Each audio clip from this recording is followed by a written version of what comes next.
जब मैं 29 का था तब एक ट्रक के नीचे कुचले जाने से मेरा पूरा परिवार ख़त्म हो गया। मेरा 2 साल का बेटा, मेरी वाइफ।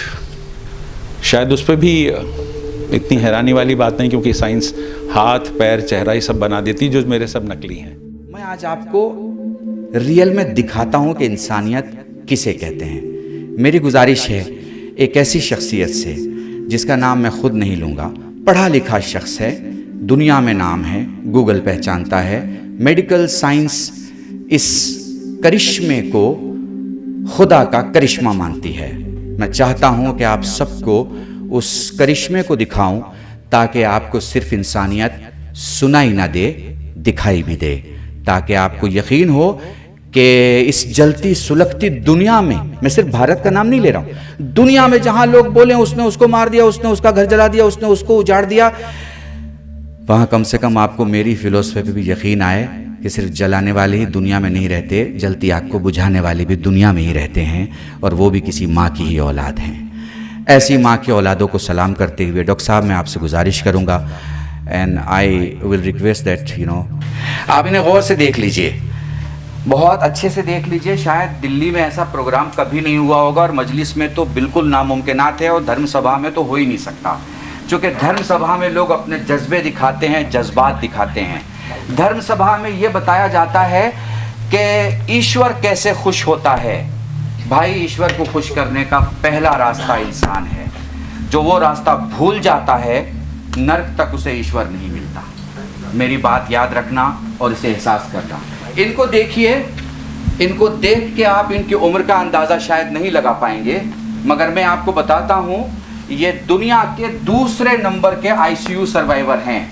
9 साल तक ये मरे हुए थे, 9 साल के बाद ये जिंदा हुए हैं।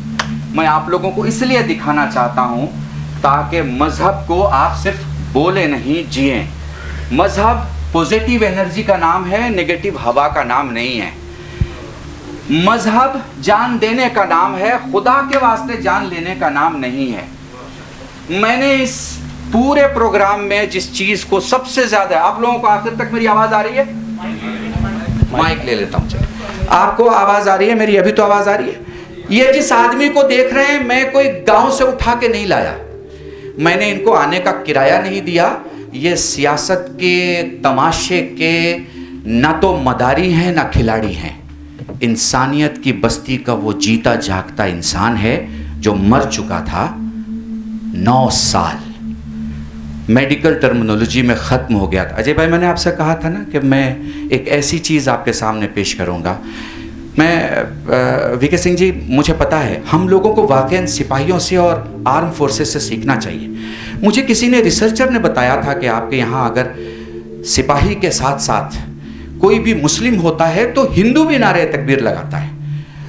आर्म फोर्सेस में, अपने कान सीधे रखिएगा, आर्म फोर्सेस में, भारत के सेना में अगर जवान में हिंदू हो या जवान में मुसलमान हो और सरदार अगर मुस्लिम हो, वो नारे तकबीर लगाता है तो सारे जवान एक साथ अल्लाहू अकबर बोलते हैं। भाई, ज़बानों की दुनिया से निकले हुए अल्फाज जब आग बन जाएं तो समझो कि तुम जिस भट्टी से आ रहे हो वो हीरे की खदान नहीं है, मगर ज़बानों के जुमले जब ज़िंदगी में दवा बन जाएं तो समझो तुम भारत की औलाद हो, भारत का एहसास हो और भारत का वक़ार। ठीक है, आपने कभी किसी प्रोग्राम में ऐसा नहीं देखा होगा। आपको कितने लोगों ने खून दिया? 56 लोगों ने इन्हें खून दिया है।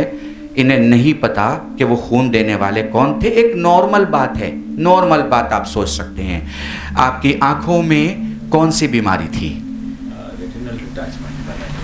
जिसे कैंसर कह सकते हैं? उसके बाद की जो पोजीशन होती है वो कैंसर होती है।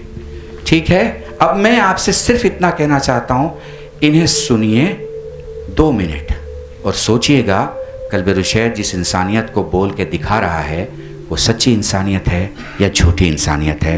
फिर आपके मुकर्रिर आपके सामने हो गए।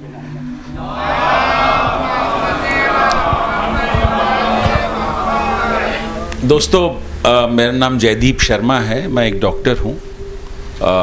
मेरी सारी तालीम जो है यहीं all India institute of medical sciences, बगल में ही एक अस्पताल है, आप लोग जानते होंगे, वहाँ मैं पढ़ा हूँ। पर आज की बात शायद तालीम से ज़्यादा और एक बड़े बात पे मैं ध्यान दिलाना चाहूँगा आप सब लोगों का। जो तकलीफ़ें मेरी हैं वो एक रोड एक्सीडेंट से हैं। जब मैं 29 साल का था, आज से 30 साल पहले, अब मैं 60 का होने वाला हूँ। जब मैं 29 का था तब एक ट्रक के नीचे कुचले जाने से मेरा पूरा परिवार ख़त्म हो गया। मेरा 2 साल का बेटा, मेरी वाइफ। मैं जब लौट के घर आया तो 9.5 साल बीत चुके थे। मैं अस्पताल का सबसे लंबा रहने वाला कोमा का मरीज़ रहा, जबकि मैं वहीं पढ़ाता भी था, उसी all India institute of medical sciences में। मैं वहाँ का असिस्टेंट प्रोफेसर था। वक्त बीता, व्हील चेयर पर मुझे घर भेज दिया गया 9.5 साल बाद। एक सर्टिफिकेट देखी कि 55% मैं विकलांग हूँ, मैं डिसेबल्ड हूँ और परमानेंटली ऐसा ही रहूँगा। शायद उस पर भी इतनी हैरानी वाली बात नहीं, क्योंकि साइंस हाथ पैर चेहरा ही सब बना देती, जो मेरे सब नकली हैं। यहाँ मैं माफ़ी चाहता हूँ, हाथ पैर चेहरा साइंस बना देती है और मेरे सब नकली हैं। इस शख्स का जो चेहरा आप देख रहे हैं ये इनका चेहरा नहीं है। इन्हें साइंस की तालीम के माहिर डॉक्टरों ने 9 साल की मेहनत के बाद इन्हें ये चेहरा दिया है। आप जो देख रहे हैं ये इंसान का कमाल है, मगर इंसान के लिए है। इंसान जब तक इंसान रहेगा बुलंद होता रहेगा, जानवर हो के तो हर कोई पस्त हो जाता है। मौका आया जहाँ एक दिन मैं सुबह सो के उठा, और मैं एक रेडियोलॉजिस्ट हूँ। मैं एक्सरे, अल्ट्रासाउंड, एक्सरे और कैट स्कैन वगैरह जैसे काले सफ़ेद फ़ोटो बनाता हूँ और मरीज़ों की जो तीमारदारी मैं कर पाता हूँ। उस दिन मैं जब सुबह उठा तो मुझे अपना हाथ ही नहीं दिखाई दे रहा था। तो मुझे बताया गया, जो साहब ने अभी बताया, कल्बे साहब ने, कि मेरे को बायलैटरल रेटिनल डिटैचमेंट हो गया था, जिसका कोई इलाज 21 साल की उम्र के बाद नहीं होता। पर मैं यहाँ आज आपके पास खड़ा हूँ और अभी मैं दोपहर तक अपने मरीज़ों को ही देख रहा था और वही काम कर रहा था जो साइंस नहीं एक्सप्लेन कर सकती कि मेरी आंखें कैसे लौट के आईं। वो साइंस से नहीं हुआ है, उसके बारे में 1-2 लफ्ज़ मैं कहना चाहूँगा। वो हुआ उन दुआओं से जो मैंने मांगी भी नहीं और मुझे मिली। क्या बात है, क्या बात है, क्या बात है। क्योंकि मैं एक ऐसे देश में था, मैं ऐसे इंसानियत के बीच में था जहाँ 56 लोगों ने मेरा मज़हब नहीं पूछा, मुझे सिर्फ प्यार दिया। ऐसे टीचर्स के बीच में था, ऐसे रहनुमाओं के बीच में था जो मुझे गाइड करते रहे कि मुझे करना क्या है। अपने से फोकस हटा, वो करने जो आया है वो कर, तू इंसान है, तू इंसानियत कर। और उस इंसानियत को करने के लिए जो सबसे पहला मेरा गाइड रहा वो मेरी माँ ही थी। क्या बात है। क्योंकि वो भी एक डॉक्टर थी और हमेशा मैं उन्होंने यही करते देखा कि वो दूसरों के लिए कुछ कर रही थी। कुछ और सीखना ज़रूरी ही नहीं रहा कभी उसके बाद। दूसरी माँ मेरी बनी ये all India institute of medical sciences, जहाँ सारे टीचर्स ने मिलकर, आप जैसे सब गाइड्स ने मिलकर मुझे, और आप लोग गाइडेंस के लिए ही तो हैं। आज हम सब यही सीखना है कि और क्या सीखने के लिए पड़ा है। मैं वहाँ यही सीखता था क्या कर सकता हूँ। और तो उन्होंने कहा इंसानियत कर, बाकी देखा जाएगा। हम भी कोशिश करते हैं, देखा जाएगा क्या होगा। इंसानियत कर, बाकी देखा जाएगा। एक जुमला डॉक्टर साहब से खुदा हाफिज़ी के पहले इन्हीं का, जो कि बेहतरीन जुमला है। चूँकि ये जज्बात में हैं, शायद वो बातें ना कर पाएँ। जो बात मैं चाहता हूँ कि ये बोलें ताकि आप सुने। इन्होंने मुझसे कहा, मौलाना कल्बे रुशैद, मारुति की टूटी हुई लाइट मर्सिडीज़ में नहीं लगती और मर्सिडीज़ का टूटा हुआ अंग मारुति में नहीं लगता, लेकिन ये ईश्वर का दिया हुआ बदन है। किसी की आँख किसी में लग जाती है, किसी का दिल किसी में लग जाता है, किसी की किडनी किसी में लग जाती है, और ये मशीन उस वक्त तक ख़राब नहीं होती जब तक ईमान ख़राब नहीं होता। आज की इस मजलिस का, हमारा और हमारे मेहमानों का एक ही मकसद है, लड़ने के लिए मैदान पड़ा है, घर तो प्यार करने के लिए होता है।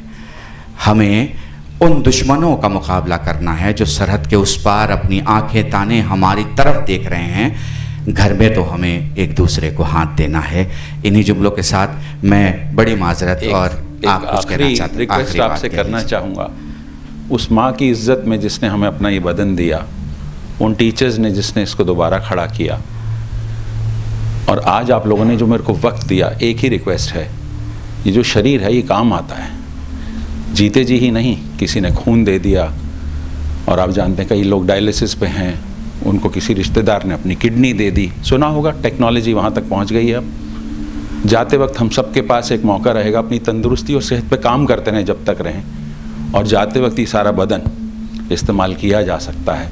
कोई नहीं पूछने आएगा कि किसकी किडनी लगी, किसकी आँखें मिली, किसका हार्ट, किसका लंग, किसका लिवर। अगर हम सब एक हो जाएं, तकलीफ़ें गायब, बीमारियां गायब।